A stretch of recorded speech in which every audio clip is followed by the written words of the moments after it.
नहीं बोल रहा है और जवान नहीं रहे, लेकिन वो अश्विनी कुमार कोई डॉक्टरों का दिया हुआ था ओरिजिनल। आज का सब डुप्लीकेट आता है। एक कांच में भी कोई ना कोई गुजरती मिले। तो एक दिन अब ये सुकन्या भी सुंदर थी और अब ये भी जवान हो गए। तो एक दिन कहा महाराज अब गृहस्थ धर्म का पालन होना चाहिए। तो चरण सिंह एक दिन सुंदर महल बनाया जंगल में। दास दासी नौकर चाकर सब प्रकट हो गए उनकी तपस्या के प्रभाव से। और ये दोनों झूला झूल रहे थे। इनके पिता फरियादी जी आए, बेटी तो किसी जवान को उसके साथ में झूला झूलते हुए देखा तो दुखी हो गए। बोले लगता है ये महात्मा को छोड़ करके किसी दूसरे पुरुष से इसने विवाह कर लिया। मैंने सुना था बेटी कि संसार में जो बेटियां होती है वो दोनों कुल का उद्धार करती है, पिता और पति दोनों के कुल का उद्धार करती है। लेकिन आज तूने ऐसा करके दोनों कुल को नरक में डाल दिया। लेकिन बेटी दोनों करके बताने लगी पिताजी क्या आपको मेरे ऊपर भरोसा नहीं है? आप ऐसा क्यों सोचते हो? ये वही महात्मा है जिनको अश्विनी कुमार ने जवान बना दिया। आप बिल्कुल चिंता मत करो। महात्मा जी ने भी सारी बातें बताई कि हाँ राजन ऐसे ऐसी बात है, आप चिंता मत करिए, मैं ही वो महात्मा च्यवंत ऋषि हूँ। तो बड़े प्रसन्न हुए। बाद में दोनों को ले जाकर के यज्ञ करवाते हैं। यज्ञ में अश्विनी कुमारों को भाग दिलवाया। इस प्रकार से सुकन्या का च्यवंत ऋषि से विवाह हुआ। आगे अम्बरीश की कथा है। राजा अम्बरीश नभक के नाभाग और नाभाग का बेटा अम्बरीश, ये भगवान के बड़े भक्त थे। एकादशी का व्रत करते थे। यहाँ कितने लोग करते हैं एकादशी? हाथ उठाओ।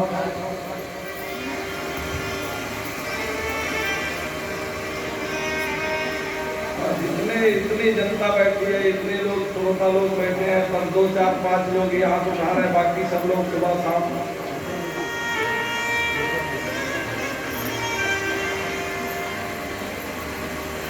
और कोई बात नहीं, लेकिन व्रत करना चाहिए, उपवास करना चाहिए, प्रार्थना पूर्वक जीवन जीना चाहिए, साधन करते रहना चाहिए, कुछ न कुछ उपवास का पालन करना चाहिए और अपने आत्मा के कल्याण के लिए प्रयास करते रहना चाहिए। तो महाराज अम्बरीश ने एकादशी का व्रत किया। दोनों पति पत्नी करते थे। उद्यापन किए, ब्राह्मणों को बुलाकर। तो उद्यापन द्वादशी को उद्यापन हुआ, हवन करवाए, घर में ब्राह्मण को बुलाया, भोजन करवाने की तैयारी हो रही थी। 10,000 शिष्यों को लेकर दुर्वासा जी आए। दुर्वासा जी जैसे ही पहुंचे तो इनको देख करके अम्बरीश राजा के आज मेरा परम सौभाग्य है महाराज, 10,000 शिष्यों को साथ लेकर आप आए। आज द्वादशी है, मैं ब्राह्मण भोजन की तैयारी कर रहा था। आप समस्त ब्राह्मणों को भोजन कराऊंगा। इतने ब्राह्मणों को भोजन करवाने का मुझे पुण्य लाभ मिलेगा। आइए आइए पधारिए, बैठिए बैठिए। तो दुर्वासा जी ने कहा हम दोपहर का कृत्य करके आते हैं, जल्दी यमुना स्नान करके, तब तक तुम व्यवस्था करके रखो। दुर्वासा जी चले गए यमुना स्नान करने। तो जाके ऐसे जब ध्यान में भिड़ गए, स्नान ध्यान करते हुए समय लगने लगा। दुर्वासा जी को द्वादशी समाप्त होने वाली है, त्रयोदशी में चलने वाली है। तो इधर अम्बरीश ऋषि ने, अम्बरीश राजा ने पूछा ब्राह्मणों से महाराज ने अब क्या करूँ? ब्राह्मण ने कहा एक काम करो, आप तुलसी पत्र लेकर के और चरणामृत पान कर लो, आपका पारण हो जाएगा। बाद में ब्राह्मण को भोजन कराते रहना। और जैसे ही अम्बरीश राजा ने ब्राह्मणों से आज्ञा लेकर के चरणामृत पान किया भगवान का पारण करने के लिए, इतने धम्म से सामने आ गए दुर्वासा जी। पारण करते हुए देख लिया। बोले मूर्ख राजा, अपने को भगवान का भक्त कहता है, हम ब्राह्मणों को निमंत्रित करके पहले ही पारण कर लिया तुमने, ढोंगी कहीं का। और अपने जटा का एक लट तोड़ के पृथ्वी में पटक दिया है। वो जटा का लट एक भयानक कृत्या के रूप में प्रकट हुई। और दुर्वासा जी ने कहा जाओ इस दुष्ट राजा का वध कर दो। कृत्या तलवार लेकर दौड़ी मारने के लिए। तो ये बहुत भक्त राजा अम्बरीश भगवान के बड़े भक्त थे। भगवान ने पहले सुरक्षा में सुदर्शन चक्र को रख छोड़ा था। बोले बेटा तुम्हारी रक्षा करेगा, तुम्हारे नगर की रक्षा करेगा। और जैसे ही कृत्या मारने के लिए दौड़ी राजा अम्बरीश को भगवान का सुदर्शन चक्र आया, सबसे पहले कृत्या को भस्म किया और उसके बाद दुर्वासा जी के पीछे पड़े। दुर्वासा जी भागते भागते सुदर्शन चक्र पीछे लगाए, दुर्वासा आगे आगे, पीछे पीछे सुदर्शन कहते ब्रह्म धाम शिवपुर सगलोका हीरा श्रमिक जागुल भय सोखा काहू बैठन कहा नोही राखी को सकई राम जो भक्त कैसे द्रोह करता है भगवान से कभी माफ नहीं करता। दुर्वासा जी की कहीं त्राण नहीं हुई, कहीं रक्षा नहीं हुई, तो भगवान के शरण में गए। भगवान ने कहा हम भक्त पराधीन हो, मैं भक्त के अधीन हूँ, दुर्वासा जी मैं तुम्हारी रक्षा नहीं कर सकता, तुम उसी भक्त के पास जाओ। तो 1 साल तक भागे और 1 वर्ष तक भागते भागते आज 1 वर्ष के बाद में जब अम्बरीश के पास गए, अम्बरीश ने सुदर्शन चक्र से प्रार्थना किया, महाराज ब्राह्मण की रक्षा करो। यदि मैंने कोई व्रत किया है, उपवास किया है, उन सब के पुण्य के प्रभाव से हे सुदर्शन चक्र शांत हो जाओ। तो सुदर्शन चक्र शांत हो गए और राजा अम्बरीश की भक्ति को देखकर दुर्वासा जी गदगद हो गए, प्रसन्न हो गए। फिर आशीर्वाद दिया, भक्ति का वरदान दिया, दुर्वासा जी को पुनः भोजन कराए। उसके बाद ही भोजन की 1 साल तक राजा केवल पानी पी करके रहते थे, भोजन नहीं किए थे। आज दुर्वासा को भोजन कराने के बाद फिर भोजन प्राप्त किए। इस प्रकार भक्तों की भक्ति में इतनी शक्ति होती है, देखिए भगवान उनके वश में हो जाते हैं।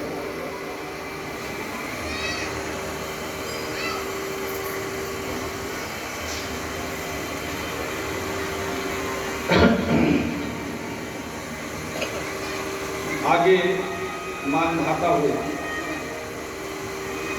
ये सब सूर्यवंशी राजाओं का वर्णन कर रहा है। इक्ष्वाकु के वंश में मानधाता की 50 सुंदर सुंदर कन्या, सबका स्वयंवर रखने वाले राजा। तभी शौभरी ऋषि जो यमुना जल में तपस्या करते थे, उसने देखा कि यमुना के जल में 2 मछलियां आपस में मिल रही हैं, काम क्रीड़ा कर रही हैं। तो मछलियों को मिलते हुए देखा तो मुनि के मन में वासना जागृत हो गई। उसको लगा कि मैं भी विवाह करके इस प्रकार अपनी पत्नी के साथ निवास करूं, तो चलो एक आध कन्या मांग ले आता हूं। वो राजा मानधाता के पास पहुंचे, मानधाता से कहा राजन, हमने सुना है तुम्हारे पास 50 कन्या हैं, एक कन्या दे दो, हम विवाह करना चाहते हैं। तो वृद्ध ऋषि को देखकर व्यंग करते हुए कहा महाराज, परसों के दिन हमारी कन्याओं का स्वयंवर है, आप आ जाना, जो कन्या गले में जयमाला डाले उसे ले जाना। इनको लगा कि इसने तो मेरा उपहास किया है, मेरे शरीर को देखकर मुझे वृद्ध समझकर इसने ऐसा कह दिया। इनको लगता है कि इस वृद्ध ऋषि को देखकर कौन कन्या इसके गले में जयमाला डालेगा। इसने कहा जब तेरे 50 कन्याओं को शादी करके चले जाऊं तो मेरा नाम सौभरी नहीं। और ऐसा दिव्य शरीर धारण करके सौभरी ऋषि गए सभा में, तो 50 के 50 कन्याओं ने इसके गले में जयमाला पहना और सब 50 कन्याओं को लेकर के जंगल चले गए और सबके लिए अलग अलग महल बनवाया अपने तपस्या के प्रभाव। और प्रत्येक के गर्भ से 100 पुत्र उत्पन्न किए। बहुत लंबा चौड़ा परिवार हो गया, 100 साल तक के उन पत्नियों के साथ रमण करते रहे। एक दिन अचानक इनको ज्ञान हो गया, ये भगवान, मछलियों को मैंने काम क्रीड़ा करते देखा तो मेरे मन में भी वासना जागृत हो गया। मैंने 50 एक नहीं 50 कन्याओं से विवाह करके 100 पुत्र मैंने पैदा किए, इतना लंबा चौड़ा परिवार हो गया। मैं तो मोह माया के जाल में फंस गया। तो सब का त्याग कर दिए और चले गए तपस्या। इन्हीं मानधाता के वंश में आगे त्रिशंकु राजा हुए। त्रिशंकु के हुए हरिश्चंद्र, जो जिनके सत्य की परीक्षा विश्वामित्र ने दी थी। इन्हीं के पुत्र हुए रोहित। रोहित के वंश में आगे बाहुक राजा का जन्म होता है। बाहुक के पुत्र होते हैं सगर। सगर, इनकी 2 पत्नी है, सुमति और केसरी। सुमति के 60,000 पुत्र हुए, केसरी का 1 बेटा हुआ। असमंजस पूर्व जन्म का भ्रष्ट योगी था, इसलिए उसे निकाल दिया गया। लेकिन असमंजस का 1 पुत्र है अंशुमान, सगर का नाती। तो सगर ने एक बार क्या किया, 100 अश्वमेध यज्ञ किया। उसके यज्ञ का घोड़ा ले जाकर के इंद्र कपिल ऋषि के आश्रम में बांध दिया था। सगर ने कहा बेटा घोड़ा खोज के लाओ। तो 60,000 सुमति के जो पुत्र हैं वो घोड़ा ढूंढने निकले, पृथ्वी को छान डाले, खोद डाले, कहीं घोड़ा नहीं मिला। आखिर में जब पहुंचे कपिल ऋषि के आश्रम, देखा घोड़ा बना हुआ है। तो कपिल ऋषि को एक चोर कहने लगे, ये ढोंगी है, चोर है। इस तरह उनकी निंदा करते हुए सब चिल्लाने लग गए, अरे ये पाखंडी है, ये कोई तपस्वी नहीं, देखो हमारा घोड़ा चोरी करके ले आया। तभी इनकी कोलाहल सुन करके इनके नेत्र खुल गए। समाधि में बैठे हुए थे कपिल नारायण, जैसे नेत्र खुला तो दोनों आंखों से अग्नि की ज्वालाएं निकली, जिनमें जल करके 50-60 हजार पुत्र समाप्त हो गए, हाथ हो गए, वही जल करके भस्म हो गए। जब ये भस्म हो गए, वापस लौट करके नहीं गए, तो सगर ने अपने पौत्र से कहा, अंशुमान से, बेटा तुम जाओ, अपने पूर्वजों का भी पता करना, घोड़े का भी पता करना। तो अंशुमान आए ढूंढते ढूंढते, तो कपिल ऋषि के आश्रम में घोड़ा बंधा हुआ था, कपिल महाराज बैठे हुए थे। इसने जाकर के कपिल नारायण भगवान का स्तवन किया, हे भगवान, प्रशांत माया गुण कर्मलिंग मनारूपम सर्वसर्वमत्तम ज्ञानोपदेशाय गृहीतदेहं नमामि देववरं वरेण्यम। हे देवताओं में श्रेष्ठ नारायण, आप ही कपिल जी के रूप में अवतार लेकर आए महाराज, मैं आपको बारंबार प्रणाम करता हूँ। तो कपिल ऋषि ने आशीर्वाद दिया, बोले बेटा कैसे आना हुआ? उसने कहा मैं अपने पूर्वजों को ढूंढ रहा हूँ, घोड़े को ढूंढते हुए आया हुआ।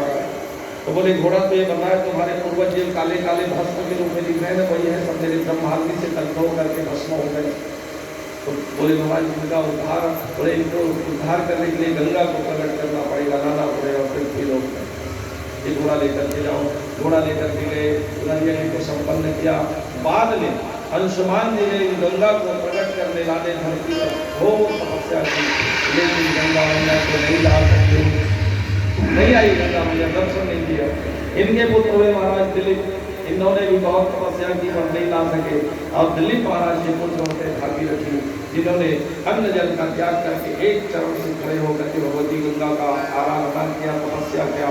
तो भगवती गंगा ने इन्हें दर्शन दिया और दर्शन देकर कहने लगे बेटा वर मांग ले। तो गंगा मैया से कहने लगे मैया प्लीज मुझे एक ही वरदान दो, आप धरती में अवतरित हो जाओ, पृथ्वी लोक में आओ और मेरे पूर्वजों का उद्धार करो। गंगा ने कहा बेटा मैं आने के लिए तो तैयार हूँ, पर मुझे धारण कौन करेगा? भागीरथी ने कहा मैया भगवान शंकर से मैं प्रार्थना करूंगा, भगवान शंकर ही आपको धारण कर सकते हैं, दूसरा किसी में सामर्थ्य नहीं है। गंगा ने कहा अरे दूसरा किसी में नहीं है, ना शंकर में नहीं है, मैं तो शंकर सहित रसातल चली जाऊंगी। अगर तुम्हें विश्वास नहीं होता तो जाओ शंकर जी को तैयार कर लो। अब ये भगवान शंकर की आराधना करने लगी तो बाबा भोले बाबा इनके सामने प्रकट हो गए और शंकर जी ने कहा बेटा वरदान मांग ले। इसने कहा हे भोलेनाथ आप गंगा में बन जाओ। शंकर जी ने कहा कहाँ है गंगा? बोले महाराज मैंने गंगा से वरदान प्राप्त कर लिया, वो पृथ्वी पर आने के लिए तैयार है, पर उसका कहना है कि मैं शंकर से रसातल चली जाऊंगी, शंकर जी मुझे धारण नहीं कर सकते, मेरा वेग इतना तीव्र है कि मैं शंकर सहित रसातल से चली जाऊंगी। भगवान शंकर को क्रोध आया, गंगा को बाहर पड़े, वेग का अहंकार है, घमंड है, बुलाओ उस गंगा को, बुलाओ उस गंगा को। ऐसा कहकर के भगवान शंकर ने अपने जटामंडल को फटकार दिया, चारों तरफ फैल गया जटामंडल, इतना भयानक जटामंडल है भगवान शंकर का। शिव तांडव में लिखते हैं जटा कटा संभ्रम प्रमंडलिम पतंजलि विलोल बीज वल्लरी विराजमानो धनी धगत धगत धगत ज्वलन ज्वलान कंठपाठ पावती गोल चंद्र से धरी रति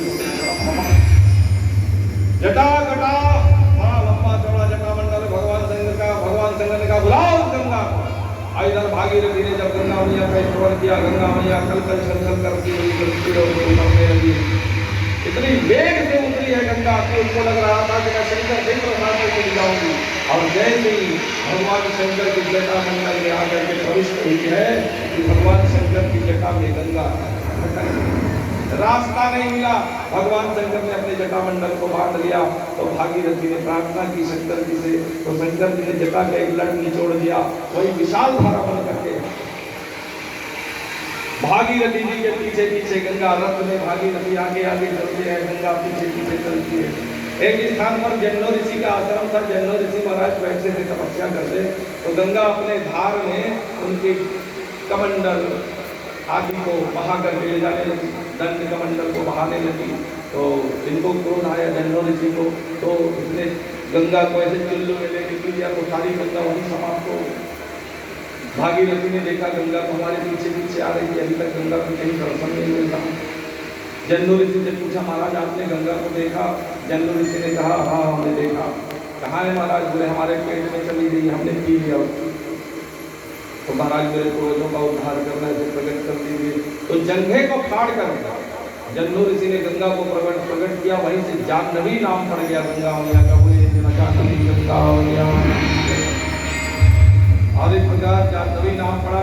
और वहां से आगे चलते चलते अनेक देशों को पुण्य बनाती हुई, तीर्थ बनाती हुई गंगा पावन करती हुई और जाकर के जहाँ कपिल नारायण के आश्रम से होकर के गुजरती हुई, उनके गंगा जल के स्पर्श मात्र से उनके जो पूर्वज भस्म हो गए थे, सब विमान में बैठ करके भगवान के धाम को चले गए। हर इस प्रकार गंगा की जल के स्पर्श से सबका कल्याण हो गया। बोले गंगा